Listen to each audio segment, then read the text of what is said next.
Soal dakwaan khianat dan seumpamanya itu ialah ini isu parti-parti politik.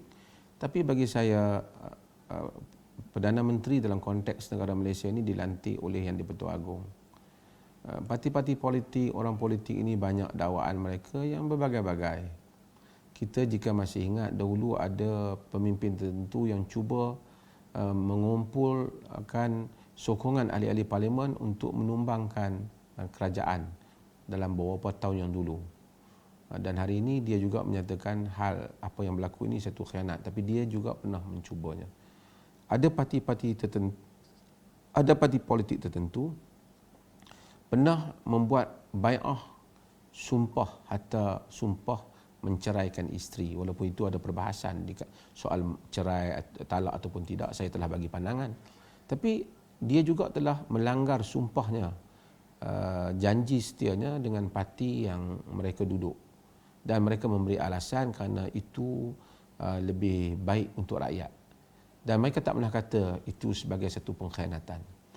Hari ini oleh kerana tokey mereka atau tuan yang mereka taat setia iaitu DAP kehilangan kuasa, mereka mengeluarkan dalil-dalil bahawasanya tak boleh khianat, tak boleh bungkir janji dalam Islam dan seumpamanya.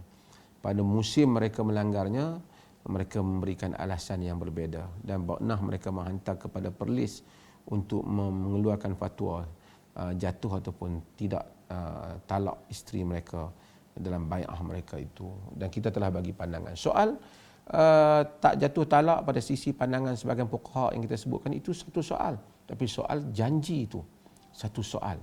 Janji mesti ditunaikan, cuma talak jatuh ataupun tidak itu satu persoalan yang lain, seperti mana yang lihat dalam jawapan yang pernah kita buat. Cuma apa yang saya nak sebut ialah cerita khianat tak khianat ini ialah cerita yang dibuat oleh parti-parti politik. Saya bercakap pada rakyat umum, ketaatan kita ialah kepada Duli Yang Maha Mulia Seri Paduka Baginda Yang di-Pertuan Agong di dalam konteks ini. Apabila dia telah memutuskan, dan saya lihat kebijaksanaan Duli Yang Maha Mulia Seri Paduka Baginda Yang di-Pertuan Agong menangani isu ini sangatlah hebatnya, dengan satu ketertiban, satu kemuafakatan di kalangan raja-raja Melayu, sehingga akhirnya merumuskan apa yang berlaku.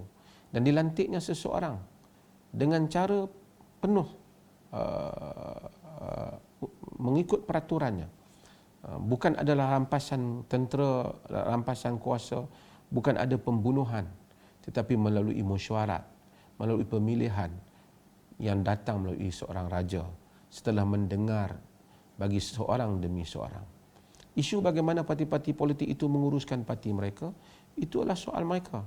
Tapi rakyat umum, kita tidak berbicara tentang parti politik itu. Kita berbicara tentang lantikan yang telah diputuskan oleh Yang di-Pertua Agong. Maka dengan itu, apabila Yang Pertua Agong telah melantik, seperti mana yang saya sebut, Ya ayyuhalladzina amanu, ati'ullah wa ati'ur rasul wa ulil amri minkum. Wahai orang yang beriman, taatlah Allah dan Rasul dan pemimpin di kalangan kamu. Dengan syarat yang kita sebut, belum berlaku apa-apa kemungkaran, kemaksiatan untuk kita bantah. Sebahagian orang telah buat keputusan, oh ini mungkar. Apa mungkar? Belum. Hanya beberapa hari baru lantikan ini. Kita di atas prinsip. Sebahagian orang dia rasa di atas prinsip itu dengan mengikut parti tertentu. Tak. Prinsip ialah prinsip. Prinsip tidak melihat pada warna parti dan warna pemimpin.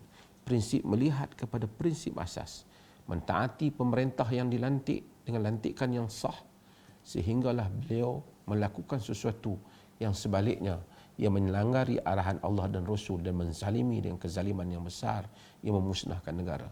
Maka ketika itulah patut kita bincang untuk bagaimana untuk menghilangkan kedudukan pemimpin yang seperti itu dengan syarat tidak menimbulkan kerosakan yang lebih besar.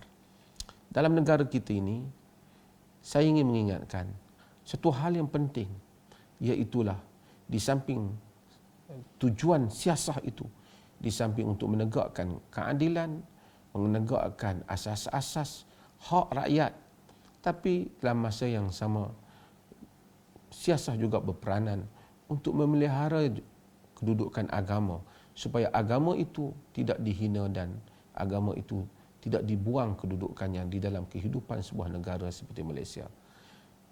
Orang Islam sebenarnya, kalau jika kita lihat Minoriti bukan Islam sangat aman. Hatta di negara Arab yang kita lihat begitu keadaannya, menjaga minoritinya. Kita lihat baru-baru ini apa yang berlaku di India terhadap minoriti Muslim. Apa yang berlaku di China terhadap minoriti Muslim. Kita lihat layanan yang baik. Hatta dalam keadaan krisis yang seperti ini, tidak dizalimi orang bukan Islam. Masih dihormati. Sebab itu, maka dengan itu, terimalah pelantikan yang di Pertua Agong itu. Janganlah kita timbulkan keadaan yang menimbulkan perpecahan yang akhirnya meruntuhkan negara. Sesiapa yang melakukan demikian, kita tahu dia bukan berjuang untuk agamanya dan dirinya. Dia sebenarnya menjadi dalang untuk orang-orang lain yang ingin mengkhianati agamanya.